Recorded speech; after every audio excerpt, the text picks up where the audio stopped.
Hey guys, my name is Joel Moses Babatunde, the Oga HR, and I'm the convener of HR Crunch 1.0 2024 that held on the 8th of June. Sit back, relax, and enjoy what I call the HR Crunch story.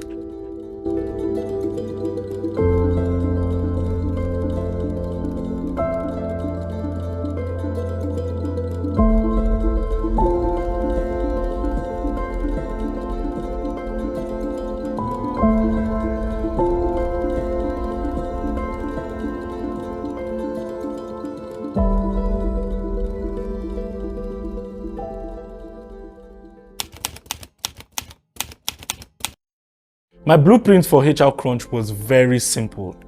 Hold game-changing and forward-thinking conversations around upskilling, reskilling, and personal development on one hand, and then also improving the African labor markets on the other hand by providing, jobs on the spot at the day of the event.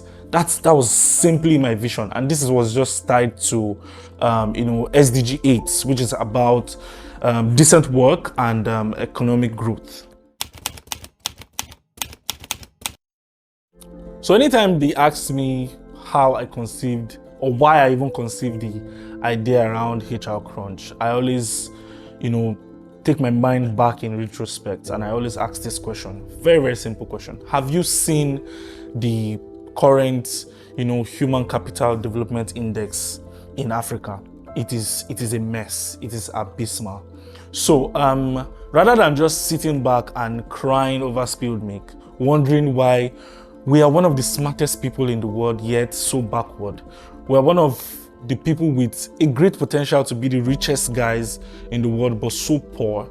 I just decided to, bet HR Crunch. And like I said, it is tied to SDG 8. And how else would you want to do well with that goal if you're not providing jobs for people and also empowering their minds? That's basically why HR Crunch was bettered.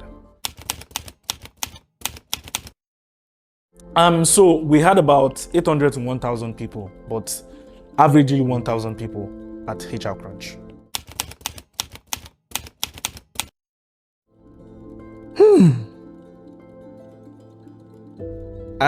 Well, I might cry because it was a lot, right? There were a lot of things happened planning HR Crunch, and even on the day of the event, I was mentioning and highlighting some of them.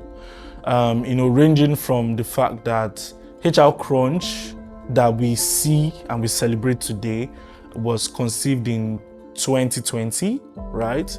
But then I always wanted it to be a physical event. So COVID happened in 2020, so that couldn't happen.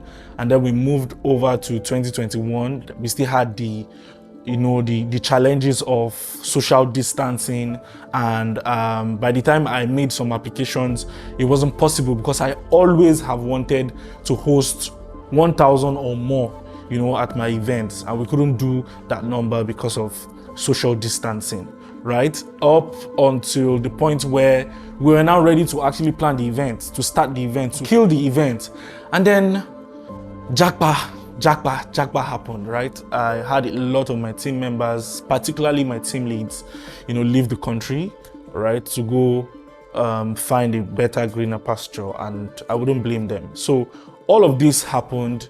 So we've had to move HR Crunch 4 times, from 2020, 2021, 22, 23.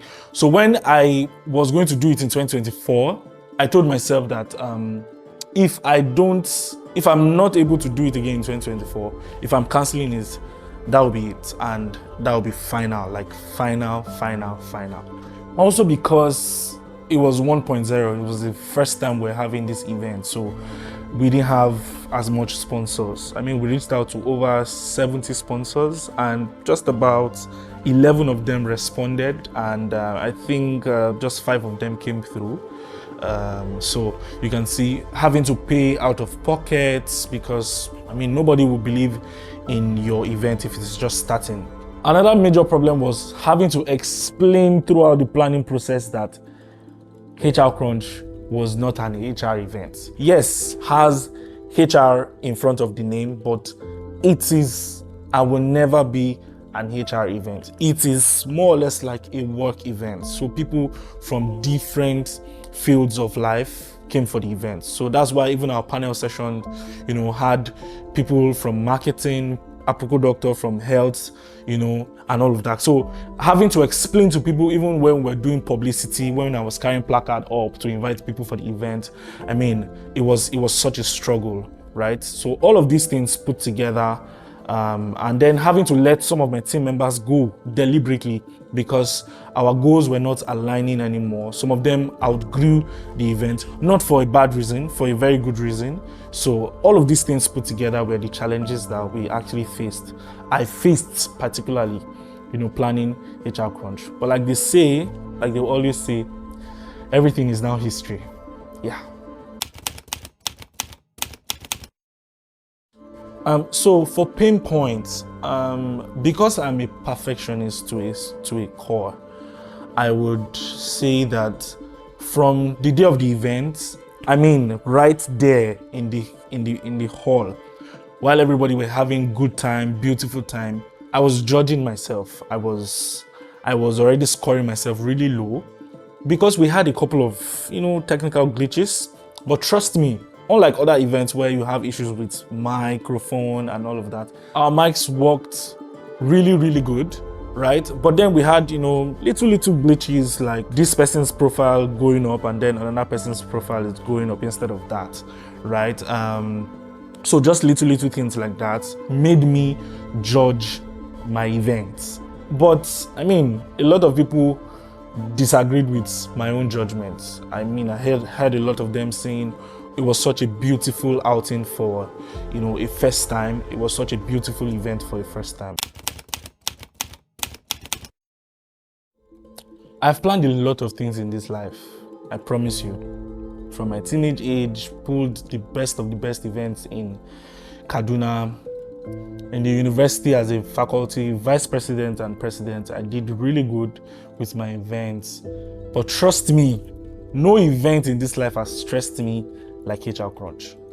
I promise you, there were so many times that I wanted to cancel. I already explained that I had canceled 4 times prior, but the event was supposed to happen on the 3rd of March, 2nd or 3rd of March, 2024. But we had little glitches as well, so we couldn't have that. So the day we're supposed to have the event, I met with my team, right? So the day of HR crunch, the proposed date that we already set from 2023, we had a meeting that day. We sat down, but something happened before the meeting.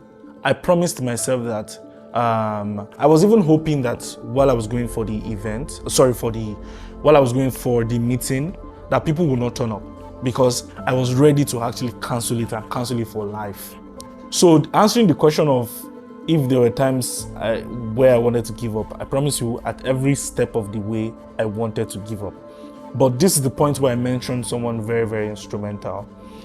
Felix, one of my team leads, Felix was like, you know what, let's try a different approach. We've been having too many online meetings. Let's have our first physical meeting. I was like, oh, people that will not come for online meetings, you want to call them for physical meetings. All right, let's see how this magic pans out. And then we called for a physical meeting. And to my shocker, I don't go late for things, but I even went late. You can see how lackadaisical I was about the whole thing. But to my shocker, I went there. My guys were already waiting. All the team leads were there. And I'm like, okay, this is serious.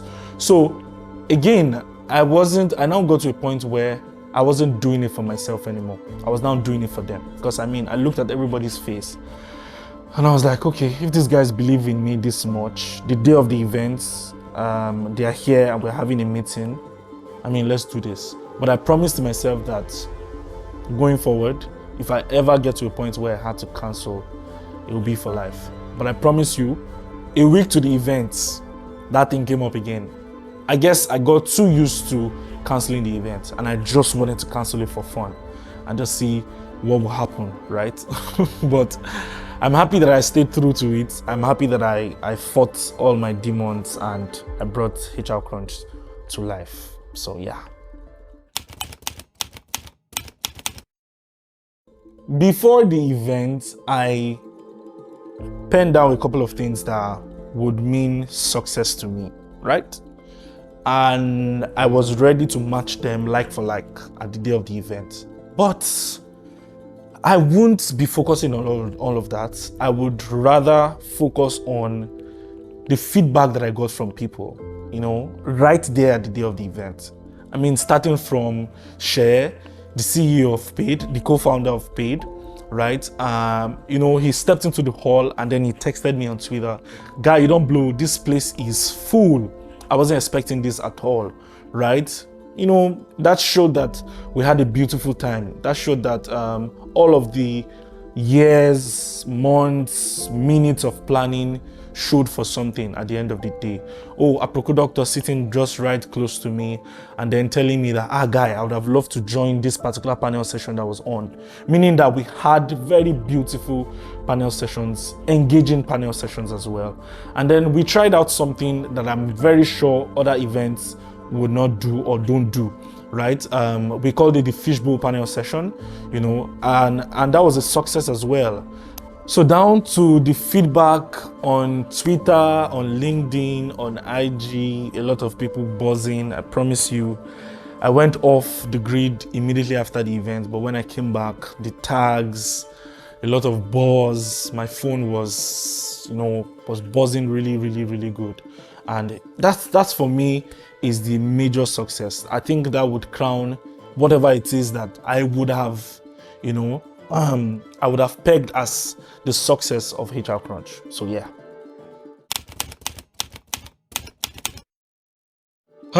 What did I learn? A lot. I learned a lot of things, I promise you. But then I'll just keep it at two things, right? Doggedness on anything you are building will pay any day, anytime, right?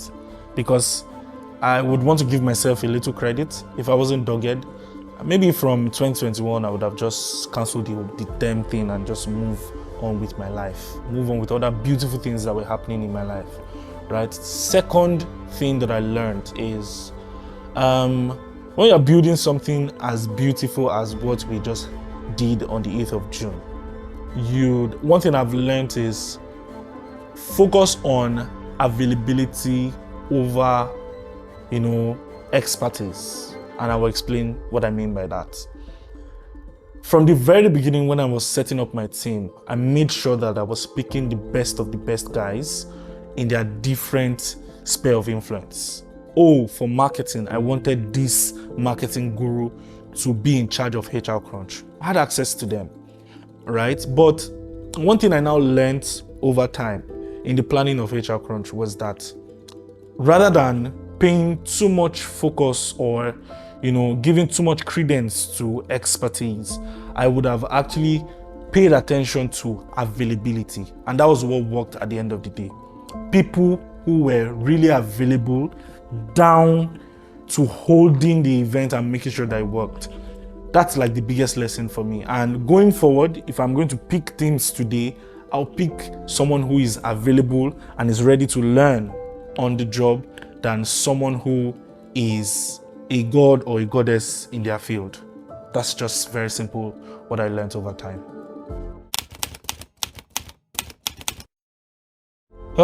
Just one word, grateful. Trust me, grateful, even right from the event. Recall that I said that at some point of the event, I was judging myself really bad, but from the moment I allowed the entire thing sink in, I started feeling very grateful.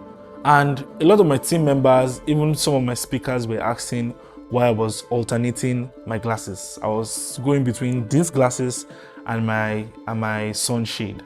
It was because at every point I wore my sunshade, I had very cloudy eyes, very crazy tears about to fall down. So I was grateful all through, and that's the same feeling that I have, going forward. I wouldn't say more than that. I've been grateful. I mean, I can't count how many times I said thank you, thank you, thank you. I mean, thank you to people that came for the event. Thank you to my speakers. Thank you to You know, my volunteers, guys, those guys were really, really amazing. So grateful is just the word, right? I'm grateful for everything. Grateful to my team leads, grateful to the partners that, you know, agreed to create magic with us. Also grateful to, you know, Harvesters International Christian Center, Antony Campus, Pastor Soji, particularly. And most importantly, you know, I'm grateful to myself. Guy, it wasn't easy that I didn't run mad, you know. I'm grateful to myself that I actually pulled HR Crunch. So yeah, grateful. Oh yeah, of course. HR Crunch is a moving train. It's not ending anytime soon. Recall that I said that it's tied to SDG 8. So from now, from 2024 till 2030, we'll be doing HR Crunch. Only that there'll be a little twist, right? From 2025, we're going to be having 2 HR Crunches. So we have HR Crunch Lagos and then HR Crunch in another city in Africa. So 2025, we're going to have HR Crunch Lagos and then maybe HR Crunch Kigali. So yeah, most likely. So HR Crunch is a moving train. We'll keep going, moving until maybe the SDG changes and then we build from there. But trust me, HR Crunch is going to be an annual event. Join us. Partners, if you're watching, also try to jump ship with us because it's about to be a very beautiful movie. There's usually a sequence when I conceive an idea, and I call it the incubation marinating period, right? So in this process, in this period, that's where I sort of build everything in my head. I make the picture so clear in my head that if you wake me up any time of the night, I would explain the event from end to end. So that sort of fueled, you know, a bit of perfectionism in me, and I had something in mind for the day of the event, right? So, but I promise you, what happened on the day of the event went beyond my control, and it was interesting, really, really interesting. It was bigger than what I thought. You know, looking at the stage, how HR Crunch 2024, HR Crunch 1.0 2024 was written, you know, beautifully put. It was really beautiful, I promise you. I had something in mind. Yes, from the beginning of the event, it wasn't looking like that. But the moment the event started at 10 o'clock till the event ended, up until the point where I said that I was going to sit on the stage, on the floor of the stage, I did that as well. I mean, everything turned out really beautiful. So not exactly like it was in my head, but I would say if I want to rate what was in my head and what actually happened on the day of the event, I would give more kudos or more credit to what happened on the day of the event. So yeah, perfectionists in the house, especially you watching me, it is okay if these things that you are trying to execute is not coming out like you have it in your head, right? It is beautiful if you allow things even overshadow you. That's the best way to even feel overwhelmed at the end of the event. I felt really overwhelmed. I was happy, but at the end of the day, I felt good. It felt really, really good, and that's one of the best feelings you know, you can ever have. I feel like for a feeling like this, it is worth more than billions of dollars. I promise you. So yeah.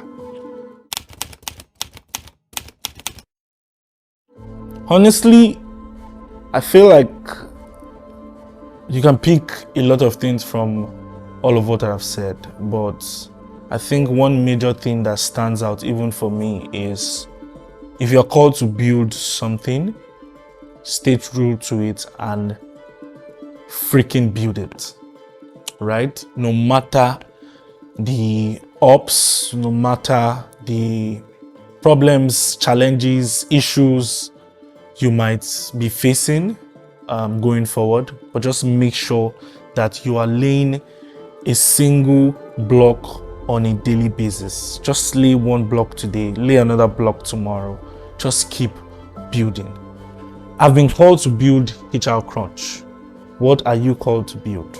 So I want to thank everybody who showed up and turned up for the event. I want to thank my sponsors, Bid, My Stash, MTN, Golden Penny, and UAC Food.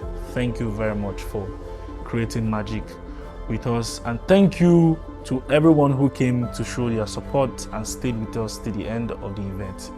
See you next year at HR Crunch 2.0.